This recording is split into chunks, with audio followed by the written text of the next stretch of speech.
Okay, here we are for our next episode, and it's John and Lorianne again together. Hello. So we wanted to come on for our brain power breakthroughs today and discuss a little bit about, John has been in a couple of relationships, and you have got your own children and you have stepchildren. So even blending families is such a huge undertaking. But then, being in a divorce situation, I know when I was looking up how to help teens be successful, and I was searching what you are looking for, what teens are looking for, it is they wanted more information around divorce, around death, and around suicide. And those are such deep subjects. And I know we talked about this in one of our really early episodes, but I wanted to tackle a little bit about, going through divorce and then becoming you're still your child's parent no matter what, but then you become a step parent and you are not just raising kids, but you're trying to get your own life put back together. And so sometimes there's a lot of balancing going on. It's a balancing act.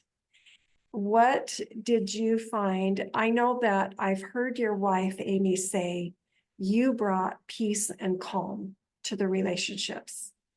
And you learned a lot of that through your mom and your mentors, and we talked about them on our previous session. So I wanted you to talk a little bit about what has been the impact for your children. Maybe we don't want to throw them under the bus or anything. We're not here to rat them out on anything, but how your relationship has been able to help influence them, and times maybe when you could see some things to help guide them. What information would you give kids today that have dealt with divorce and death and all of those things? The first thing I would request from them is be open and communicate. Okay. We may see things, we may not. But if you want to be open and communicative to us, we will do the same for you. And I think that's what the difference was for me.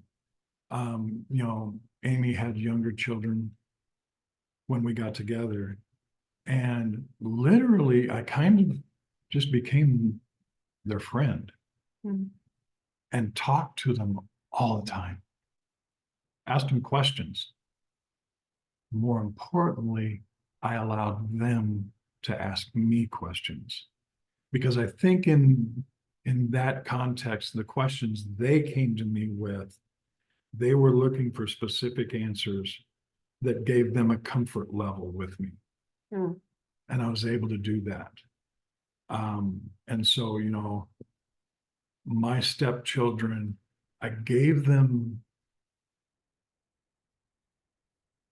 for lack of better terminology, I gave them a lot of rope. Okay.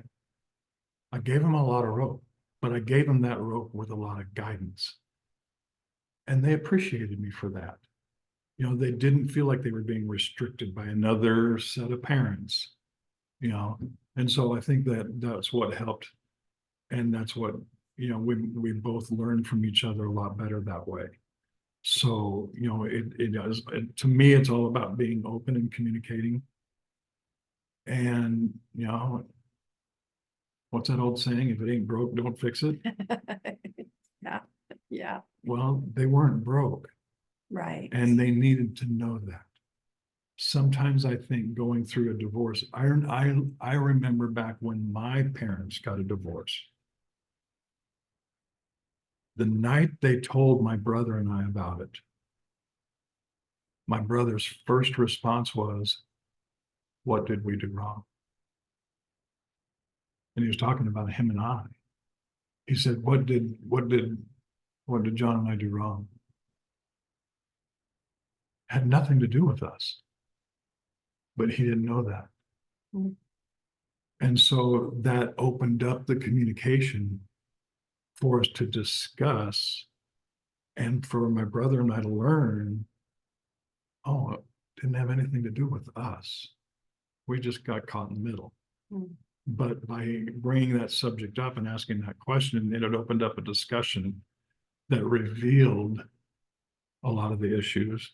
And it made my brother and I realize that we didn't cause it. And I think sometimes there's that hurt that kids have, because I truly believe my brother did. I truly believe that sometimes kids feel like a divorce is their fault. Right. And so, when it comes to that, parents, please, please, please, please make doggone sure your kids understand. You're going through this. This has nothing to do with them. Yeah. How did your kids feel? My kids, I'll go back to the same thing. My kids were confused because they didn't know why their mom and dad were moving apart from each other, until I sat down and told them what was going on. Now, they immediately went to their mother and asked her, is this true? And she did say yes. And then we all sat down together and talked.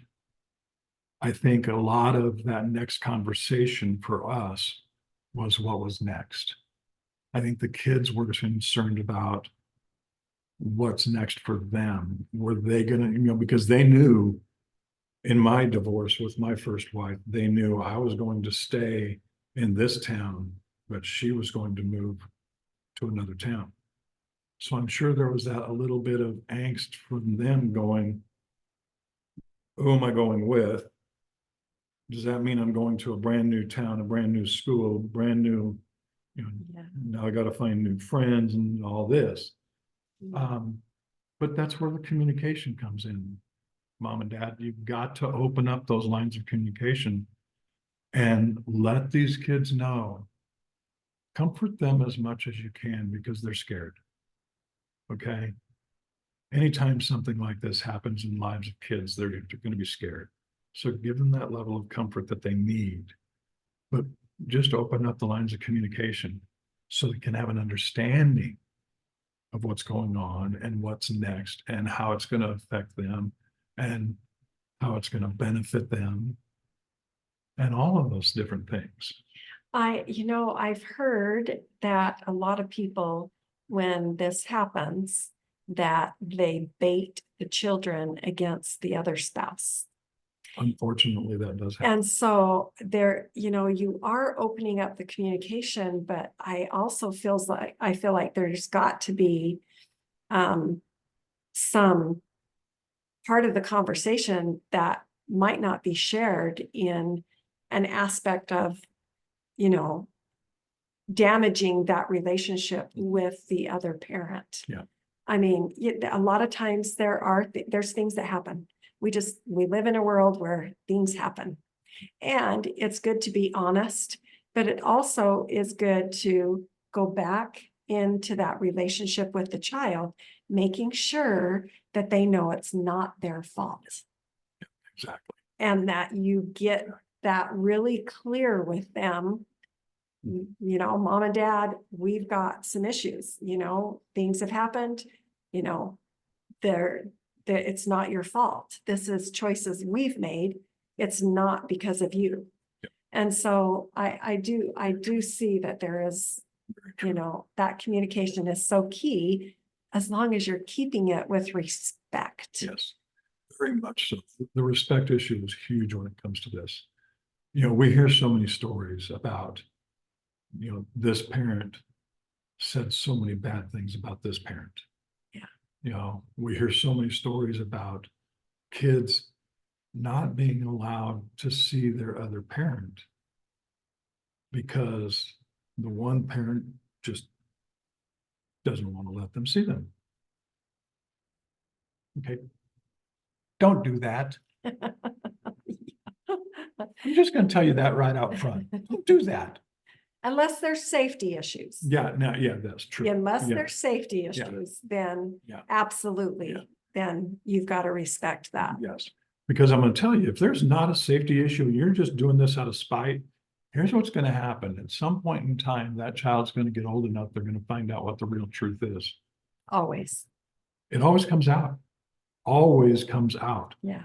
And if that's the case, when it does, the parent that did the holding back, they're going to have some explaining to do. And that's not going to be an easy conversation to have with your child. Yeah. You know, the last thing I ever want to hear from a child is, why did you keep me from seeing my dad? Why did you keep me from seeing my mom? Yeah. That's the last thing I want to hear from a child. So, yeah, don't do that. Be open. There's Yeah. nothing wrong with being open. You will find that life goes a much smoother pathway when you're open and you communicate freely. And my wife is writing a book called Blameless. If you can live a blameless life, you're going to live a really good life. And that means don't blame your other spouse. Don't blame your kids. Don't blame your stepkids. Don't blame your own kids. I was fortunate, I had two boys of my own, and they really did understand everything quite well. They really, really did. I've got a stepson and a stepdaughter with Amy, and they're both just beautiful souls. I love them both like they are my own. And I hold them dearly to that. And they know that. That's part of the open communication that I've chose to have with them is I want them to know I look at them as being my own as well. Right. And they can come to me for anything. And they do. And I appreciate that. As well as your boys, your older, Oh, yeah. your own. Yeah. Yeah. My two boys of my own, I have told them always, you have an open door to my house. You have an open phone line to my phone. There is nothing I'm going to hold you back from. And, we've had a blessed relationship because of that. We really have. And it's been great. And I've loved every bit of it. So, and it all comes from just being open to communicate, And listen, the power of listening. Yeah, very true. They'll tell you exactly what they want Yes, if you just make the time to listen. Yes. Yeah. Well, this has been a great episode. Thanks. I knew it was going to get a little personal with Jon on this one, and he had some great strength and energy today. So I wanted to give pretty good today. Yeah. I wanted to give that gift to people. Thank you. You, while you're feeling so good, and we get to be in the same room together. Yes, it's been a blessing. That is true. Yeah. All right. Okay. Well, So thanks. thanks for being on board with us. Hit the subscribe. I'm going to do this. So hit the subscribe button, hit the little bell, hit the share box, and send this to all your friends. And we look forward to our next episode with you. Until then, that's Lori See you Ann. later. I'm Jon. This is Brain Power Breakthroughs for you. Go have a great day.